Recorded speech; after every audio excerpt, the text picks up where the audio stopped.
Hi, welcome to my channel. My name is Natasha and I'm here to help you to learn Russian language and to know more about Russian culture and mentality. Давайте начнем. I asked ChatGPT for a list of the 100 most commonly used Russian nouns. In this video series, I explain how to pronounce each word, explain the nuances of the usage, and provide examples.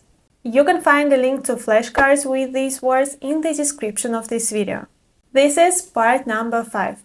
There will be 10 parts in total. If you missed the first 4 parts, go and watch them. The first word for today is тело. Тело. The unstressed O is pronounced as a. Тело.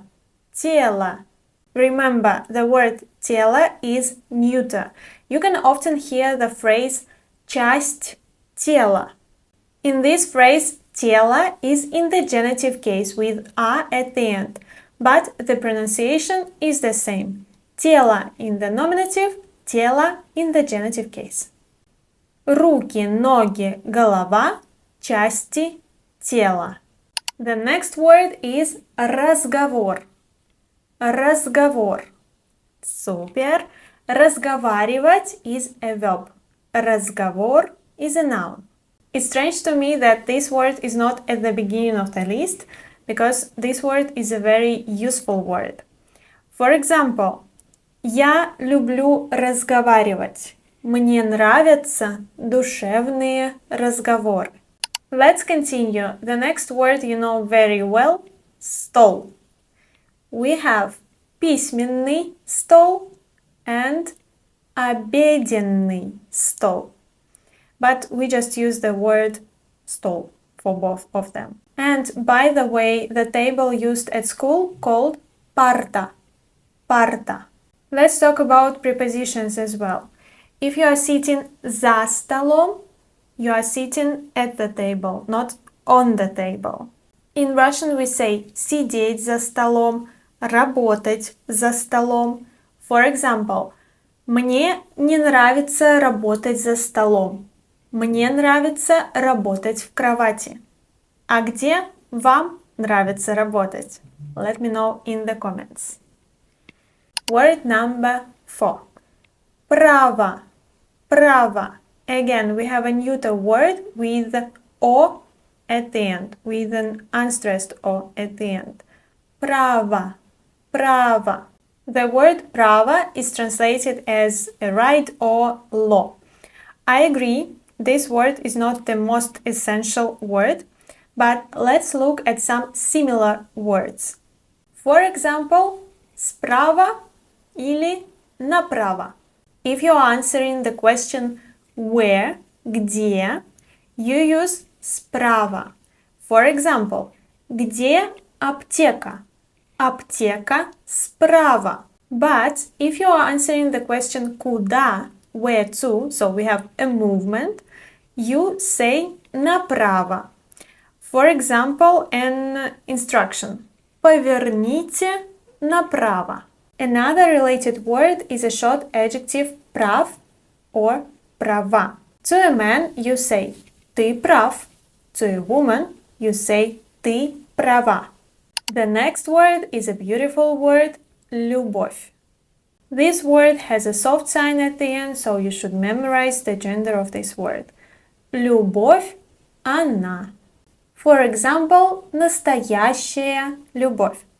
There is also the phrase встретить свою любовь, which means to find your soulmate, to find your love.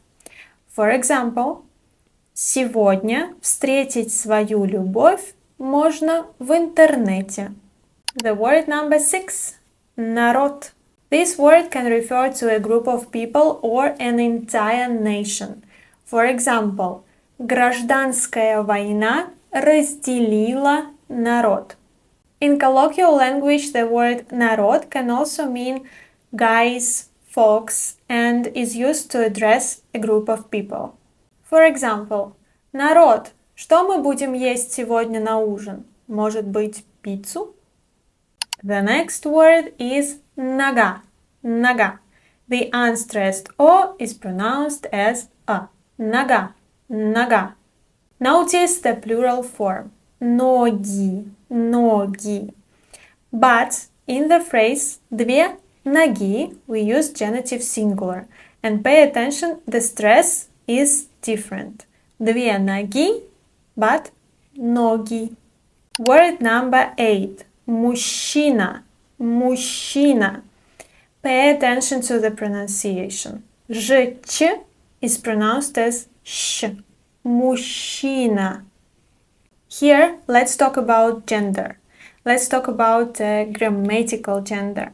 Even though this word refers to a male person, its grammatical gender is feminine because it ends in a. Мужчина. It means that we decline this word as a feminine word. For example, нет мужчины, genitive. Дать мужчине, dative. С мужчиной, instrumental. But when you use, but is my favorite word. But when you use this word with a possessive pronoun or an adjective, you use the masculine form. For example, I will say мой мужчина, красивый мужчина, умный мужчина. The next word is женщина. Женщина. I think it's easy to pronounce this word, and also it's not difficult to define the gender of this word. So it's feminine, by the way. For example, очаровательная женщина, умная женщина, талантливая женщина. But when addressing a woman, it's better not to use this word. It's always better to say девушка. For example, девушка, извините, не подскажете, который час?